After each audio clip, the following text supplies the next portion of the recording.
Merci pour cette présentation. Je vais revenir peut-être sur des choses un peu plus simples. Et à la réflexion, je me dis, moi je vais parler de sommeil, donc ça peut peut-être faire une transition pour débuter la journée. Je vais vous parler de ce papier qui a été publié il y a tout juste 10 ans, publié dans Science. Et ce papier, initialement, moi à l'époque, j'étais en thèse de sciences, j'étais pas sur une thématique de sommeil, mais c'est un papier qui nous a interpellés dans l'équipe et qui a marqué beaucoup d'esprits. Dans ce papier, ce qui est ressorti de ce papier, c'était la découverte d'un système d'auto-nettoyage du cerveau. Et ce système fonctionnant pendant le sommeil, ça a apporté une explication plausible à la question de pourquoi dort-on. Donc c'est un papier qui a été beaucoup repris dans la presse scientifique, mais également la presse grand public. Et même à ce jour, il y a encore des vidéos qui sont publiées, alors avec des aspects un peu pseudo-scientifiques de détox du cerveau. Mais tout est parti de ce papier. Alors qu'est-ce qu'il y avait dans ce papier ? Je vais vous montrer un des points, une des manips les plus intéressantes.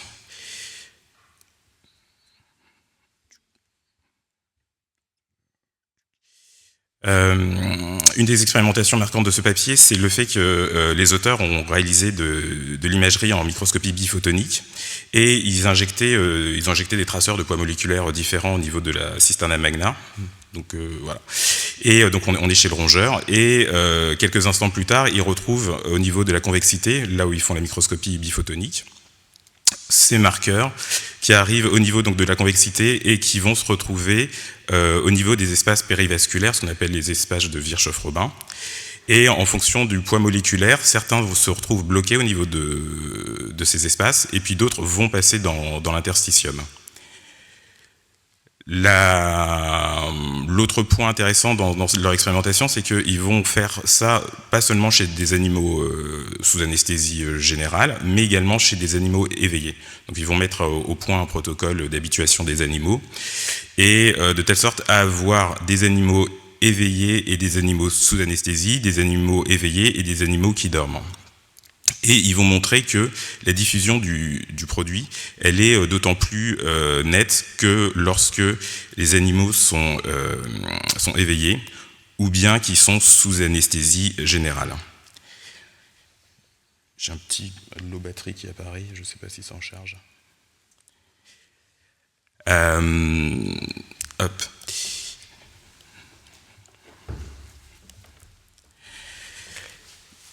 C'est bon ? Ça marche.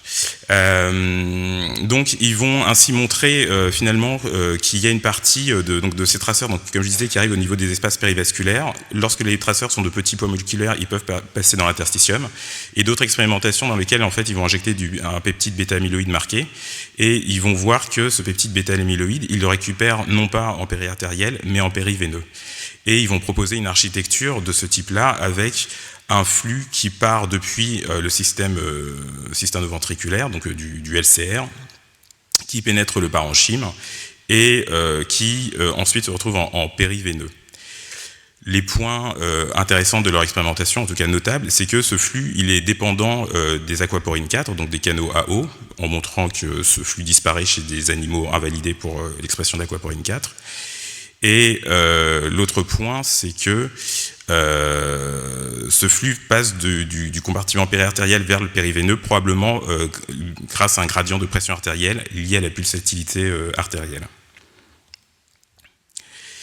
Et l'autre point aussi qui va être marquant, c'est qu'ils vont proposer un terme pour ce système ils vont appeler le système lymphatique, parce qu'il y a une analogie avec les fonctions du système lymphatique, et il est dépendant donc des piastrocytaires, donc de la glie, et donc ils vont associer le terme glie et lymphatique. Et donc là aussi, il y a un petit côté, on va dire, marketing sur le mot qui va être accepté par la communauté scientifique, et en tout cas largement repris. Alors le système lymphatique, c'est quoi ? Pour revenir à des choses assez simples, c'est un réseau de vaisseaux et des organes lymphoïdes. Ces réseaux de vaisseaux, en fait, ils partent de vaisseaux borgnes et ils ont pour charge en fait de récupérer du liquide interstitiel qu'ils vont amener vers des organes lymphoïdes. Puis ensuite, ce liquide va rejoindre la circulation générale. Le flux dans ce système lymphatique, L'origine du flux, en tout cas, il n'y a pas de pompe, comme pour le cœur, ça c'est clair, mais l'origine du flux est un petit peu débattue. En tout cas, on sait que c'est lié à l'activité physique. L'activité physique augmente le flux au niveau des vaisseaux lymphatiques. L'origine embryologique aussi est connue, ça va avoir son intérêt par la suite, probablement une origine commune avec les cellules endothéliales veineuses, et on dispose de marqueurs spécifiques de ces canaux. Donc ce qu'on savait de longue date, c'est que ce réseau lymphatique il peut être impliqué dans certaines pathologies, donc des pathologies de stase, avec des problématiques de lymphœdème, les problématiques tumorales, et puis il joue également un rôle dans les systèmes immunitaires et inflammatoires. Des rôles plus récents au niveau du métabolisme ou d'autres pathologies, comme la maladie de Crohn par exemple, qui ont été mis en évidence. Si je reviens sur le système lymphatique, en fait, on a tous vu quelque part ce schéma avec le réseau lymphatique humain, et il y a une zone qui est libre de vaisseaux lymphatiques, c'était la tête.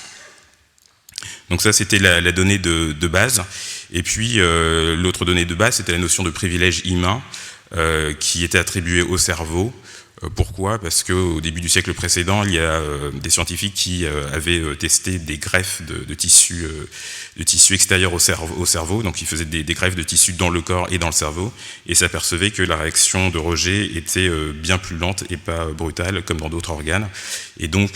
Et on avait attribué au cerveau cette notion de privilège humain en faisant l'hypothèse que cela reposait sur le fait qu'il n'y avait pas de cellules immunitaires dans le cerveau.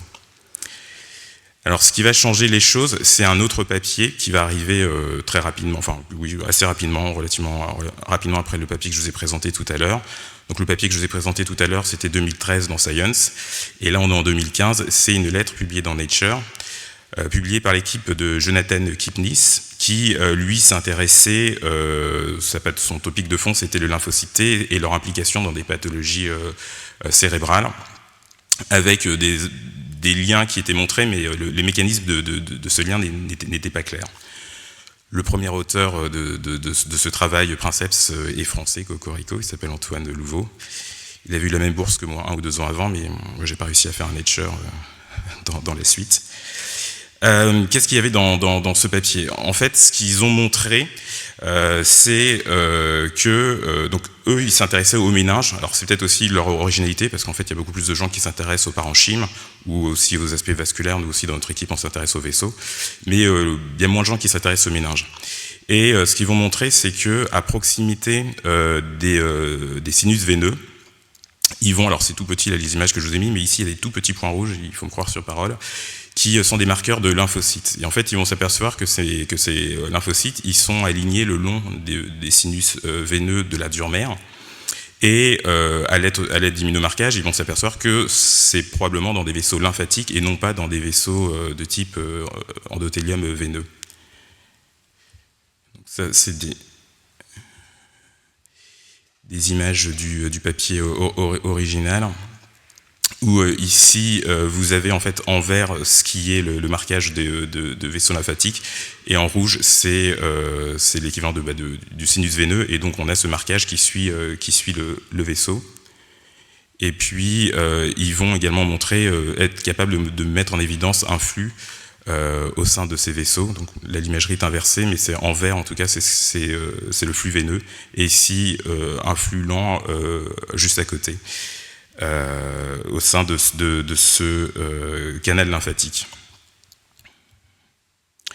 Et le schéma qu'ils vont proposer, et c'est celui-ci, c'est en fait de manière parallèle au sinus veineux, donc des vaisseaux lymphatiques qui les parcourent, et ces vaisseaux lymphatiques finalement viennent recueillir les molécules qui ont passé le filtre du système lymphatique que je vous ai présenté en amont, et donc on arrive à une sorte de vision intégrée, à la fois le lymphatique en amont et l'élimination via ces vaisseaux lymphatiques méningés.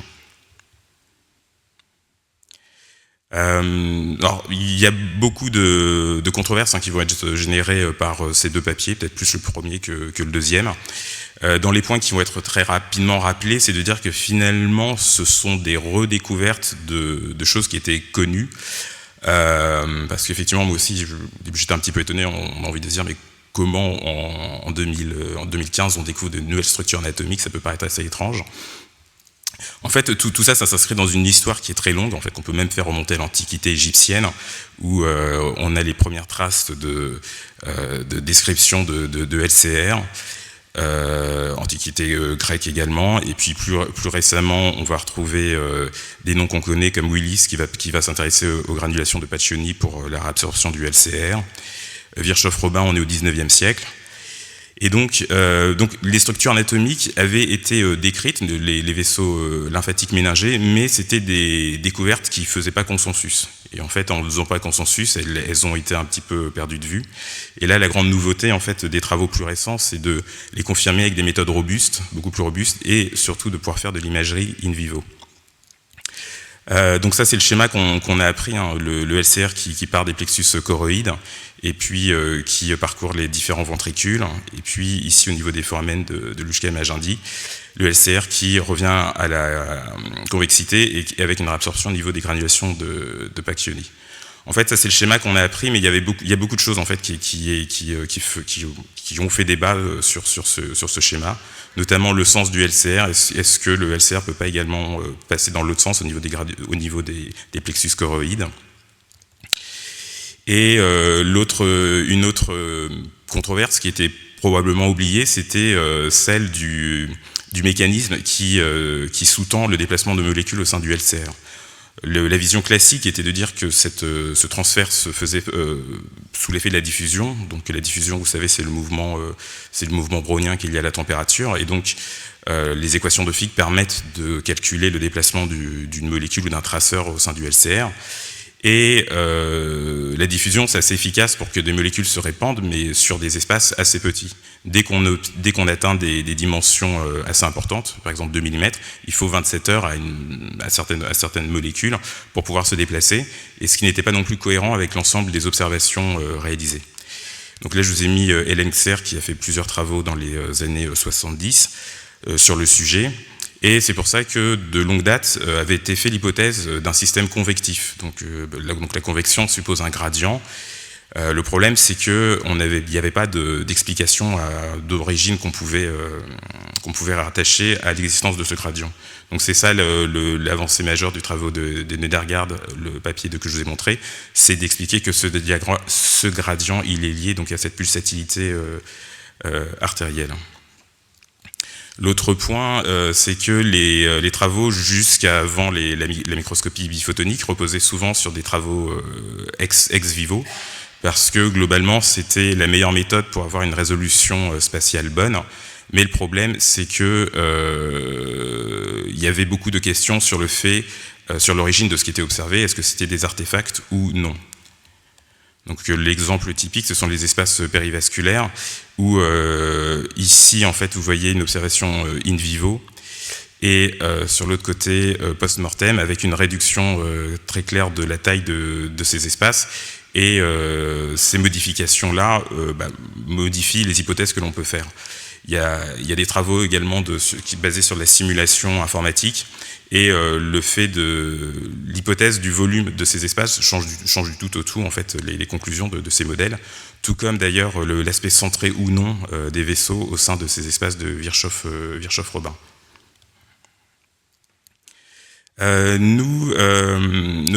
Notre thématique de fond était sur les pathologies, donc je le disais, davantage neurovasculaires que sur le sommeil. Et on avait, grâce à Maxime Goberti, qui est le co-auteur des travaux que je vais vous présenter, une expertise, on va dire, sur l'imagerie en IRM chez le petit animal. L'équipe de Nedergaard avait proposé d'explorer ce système lymphatique, donc avec des méthodes d'immunohistochimie, mais également en IRM. Et pour ce faire, en fait, ils injectaient les traceurs via une aiguille de ce diamètre aussi, au niveau de la cisterne à Magna. Le problème de cette approche, c'est que on pouvait également là aussi se poser la question de l'origine de ce qui était observé. Est-ce que ce n'était pas des artefacts? Parce qu'en fait, une aiguille de ce type-là, il y a des gros risques de fuite de LCR une fois qu'on a retiré cette aiguille. Et puis le débit qui est apporté, cette fois-ci ça s'est coupé. Comment? Oui. Et le problème du diamètre de l'aiguille que je vous montrais, c'est que ça entraîne un débit important, et que le simple fait d'apporter un débit aussi important fait qu'on va se poser la question de l'origine du mouvement de molécules que l'on va observer au niveau du cerveau. Et en attendant que ça revienne, je peux l'expliquer. Et donc en fait, nous, on a travaillé plutôt en fait avec une pipette de verre, donc extrêmement fine, que l'on a pu mettre au même endroit que l'équipe de Nedergaard, mais avec un flux qui était vraiment le plus faible possible. Et lorsqu'on retire cette aiguille, on peut voir sous contrôle de l'œil qu'il n'y a pas de fuite, et on fait juste une injection unique en one shot, et on ne fait pas un débit en continu. Et ce qu'on a montré, c'est qu'en faisant cette procédure, on arrivait à obtenir un rehaussement du parenchyme cérébral des souris. Et donc on arrivait en tout cas à montrer la première partie du système lymphatique, c'est-à-dire le transport de molécules depuis les citernes vers le parenchyme cérébral. À ce stade-là, les choses sont claires. S'il y a des questions.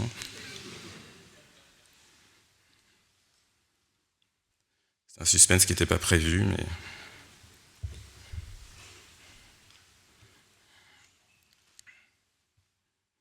Oui, pour le fichier, c'est le dernier, hein, c'est le tout dernier, 8h37.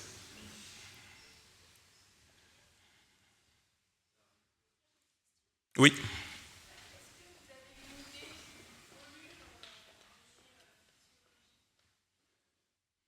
Là, pardon. Merci. Voilà, je vais meubler un petit peu, tu vois.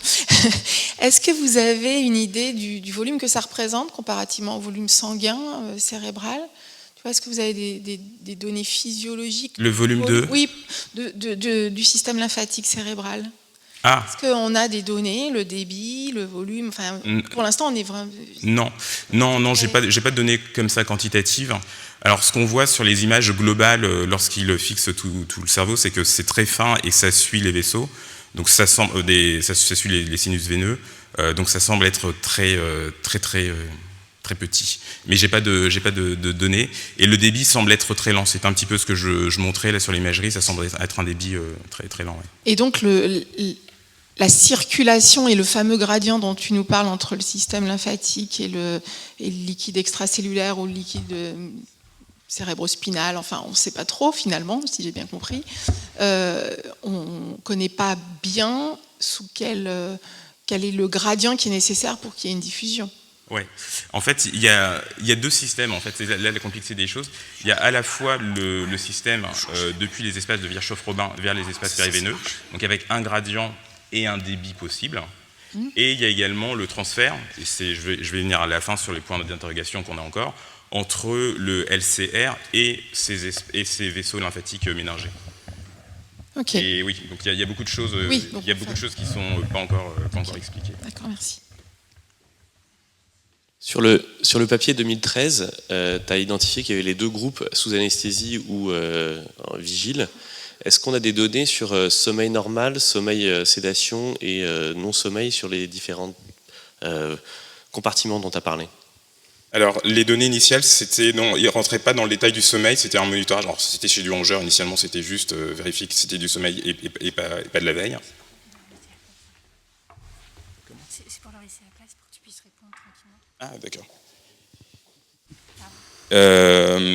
Après, il y a eu des données chez l'homme que j'ai moins suivies chez l'homme. Je n'ai pas vu s'ils avaient essayé de quantifier les choses en fonction du type de sommeil. Et après, pour ce qui est de l'anesthésie, c'est que là où je vais y venir, c'est qu'en fait, nous, on avait une divergence qui était que nous, on montrait que le système lymphatique s'explorait très bien sous anesthésie, voire même, enfin, non, c'est l'inverse, s'explorait moins bien sous anesthésie, alors que eux, c'était l'inverse. Donc, en fait, on est resté un petit peu en divergence et en fait, on s'autocitait, mais sans donner d'explication. Et finalement, eux, ils ont présenté un papier où ils ont raffiné les choses, où ils ont montré qu'il y avait certains agents anesthésiques pour lesquels le système lymphatique fonctionnait moins bien et d'autres davantage. C'est bon. Mais là encore, il y a beaucoup de choses, ça manque de beaucoup de finesse en fait, encore. Tu vas pouvoir reprendre ta présentation, Clément.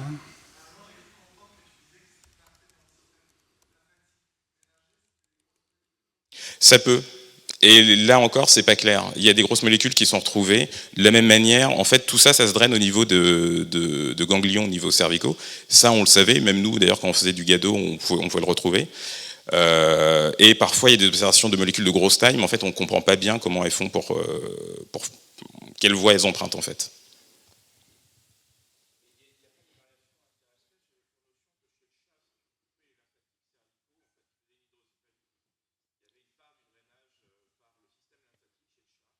Alors effectivement, c'est des choses en faisant des ligatures on a un retentissement cérébral.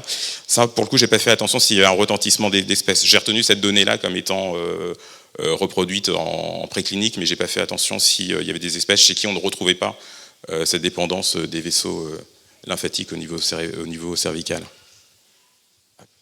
Super. Ah oui. Ah oui, je vais. Okay. Ah oui, ok. C'est le. Alors je peux prendre le micro parce que comme ça je vais voir le. Je vais voir. Ouais. Comme ça, je vais pouvoir voir les slides en même temps. Alors je reprends puis je reviens sur les questions après. Je vous laisserai couper le temps parce que j'ai plus du tout de vision sur le temps. Donc voilà, donc là on est sur le schéma qui intègre à la fois donc le système lymphatique en amont et puis ce système lymphatique au niveau des vaisseaux. Je vais faire un petit signe comme ça.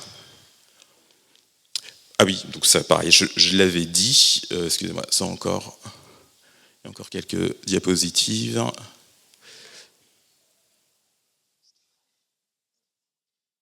Ouais, excusez-moi, stop,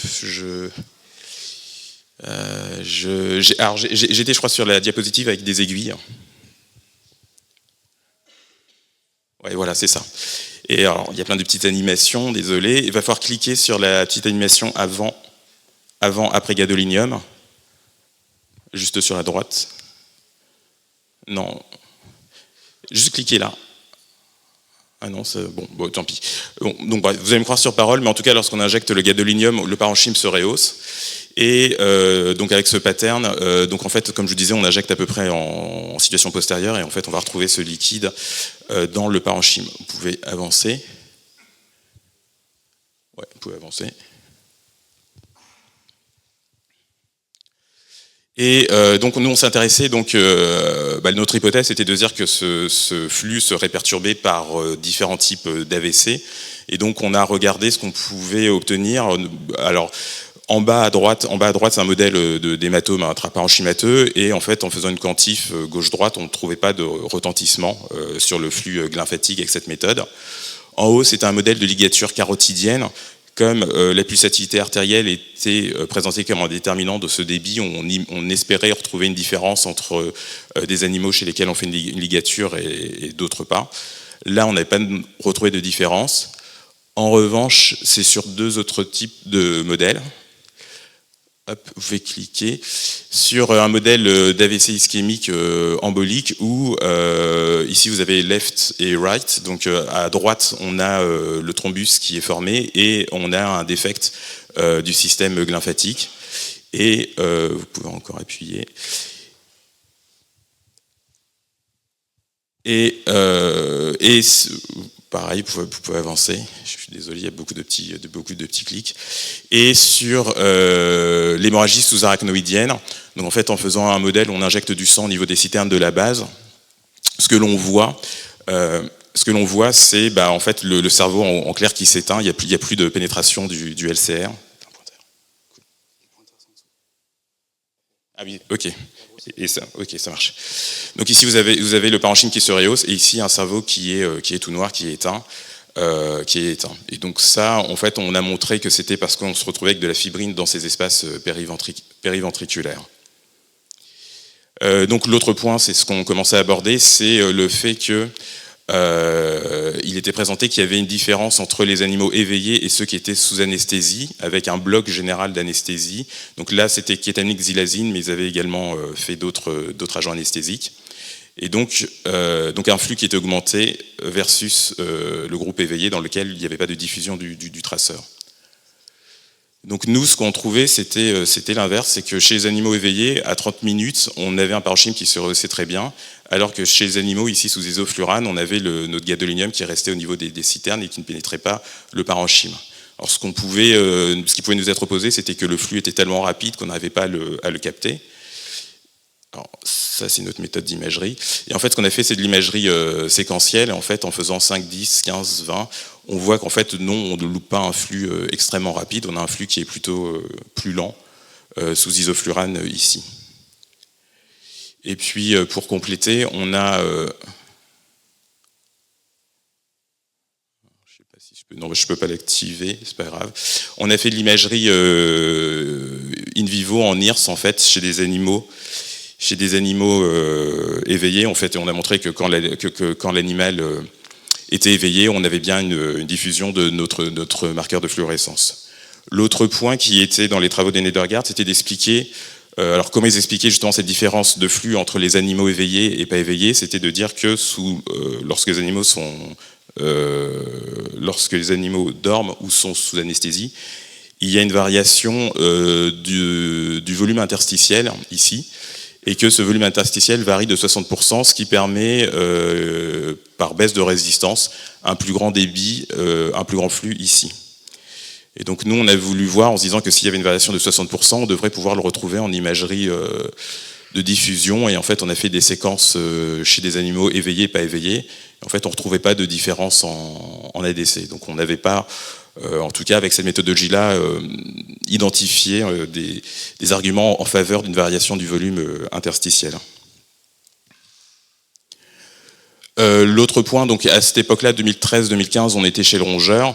L'hypothèse était de se dire que ce système devait exister également chez des animaux de plus grande taille, a fortiori chez l'homme. L'idée étant de se dire que plus un cerveau est gros, plus il a un métabolisme important et plus il produit des déchets. Et donc plus il doit avoir, plus la probabilité qu'il ait un équivalent du système lymphatique existe. Et donc ça, c'était un travail qui avait été fait, qu'on a fait chez le primate, où on a refait à peu près le même protocole avec injection de gadolinium dans les citernes. On montrait que ça se rehaussait également dans le parenchyme. Et en appliquant un modèle d'hémorragie sous-arachnoïdienne, on montre qu'en regard de l'injection de sang, on a un défect de rehaussement, et là encore, comme chez le petit animal, par des dépôts de fibrine au niveau des espaces périventriculaires. Alors pour conclure, donc on est 10 ans après ce papier. Alors, je vous ai fait grâce de beaucoup de controverses. Il y avait aussi une controverse sur l'implication réelle ou pas des canaux aquaporine 4. Il y a eu des travaux de réplication qui ont confirmé en tout cas le rôle des aquaporine 4. Mais après, comme je commence à l'évoquer, il y a des questions qui restent en suspens. Donc le schéma global qui est présenté, c'est celui-ci. Donc on a notre LCR qui va pénétrer ici les espaces de Virchow-Robin. Et puis, par ce gradient, il va passer dans le parenchyme et puis revenir au niveau périveineux. D'ici à là, comme je vous disais, on ne sait pas trop comment ça se fait, le passage du CS-safe vers le vaisseau méningé. Et même d'ailleurs, l'aspect histologique des espaces de Virchow-Robin, ce n'est pas forcément quelque chose qui est parfaitement consensuel. Nous, le point sur lequel on voulait avancer, c'était le fait que pour injecter nos traceurs, on avait quand même besoin d'anesthésie, même dans le groupe éveillé. Et donc ça, c'est des travaux qu'on fait avec Jennifer Bourjacan, où elle met au point un modèle complètement vigile, avec une injection de traceurs chez un animal vigile, et on fait l'IRM vigile, donc avoir un modèle 100% vigile. L'autre élément les perspectives, c'est l'exploration chez l'homme de ce système lymphatique. Alors, il y a eu très tôt des case reports où, en fait, il était montré que des injections de traceurs au niveau de la moelle épinière reproduisaient finalement les expérimentations précliniques. Mais le problème du gadolinium en intratécal, c'est qu'il y a des questions de toxicité qui sont posées. Et donc, l'avenir, c'est d'avoir de l'imagerie non invasive. Là, je vous ai mis par exemple, un T2, je ne sais pas si vous voyez bien, il y a des petits points blancs. Donc ça, en fait, ce sont les espaces de Virchow-Robin. Et c'est vrai qu'on discute avec les radiologues, c'est pas rare qu'ils voient ces espaces de Virchow-Robin. Ils sont rattachés à certaines pathologies dans les critères de l'angiopathie amyloïde, par exemple, ils sont présents. Il y a des travaux qui commencent à essayer de corréler la présence de ces espaces de Virchow-Robin à certains troubles cognitifs, mais les résultats ne sont pas encore consensuels. Il y a une voie qui est l'approche par DTI où on peut faire l'hypothèse que le flux, les mouvements sont liés aux fibres ici axonales, et dans un certain axe, si on voit un mouvement, on repère un mouvement d'os, ce sera lié aux espaces de Virchow-Robin. Donc ça peut être intéressant, mais pour l'instant, de la même manière, on n'arrive pas encore à relier cette imagerie en DTI à des outcomes cliniques. Et puis pour conclure, cette figure récapitulative qui représente un petit peu toutes les pathologies pour lesquelles on a établi un lien avec ce système lymphatique. Donc il y a les pathologies dégénératives comme la maladie d'Alzheimer. Nous, comme je vous disais, on s'était intéressé à l'hémorragie sous-arachnoïdienne et c'était aussi un des rationnels pour lesquels on a proposé une étude où on fait de la fibrinolyse intraventriculaire, même chez les patients qui n'ont pas de Fischer-4, en se disant que, comme chez les animaux, on pourrait reperméabiliser le système lymphatique. Et puis on commence à réfléchir également dans le traumatisme crânien, parce que c'est aussi montré que ce système il est altéré dans le traumatisme crânien, en voulant relier cette question-là à la question du meilleur timing de pose de DVE. Et donc on voudrait réfléchir à un travail où on comparait des différents timings de pose de DVE avec en partie ce rationnel. Voilà, je vous remercie.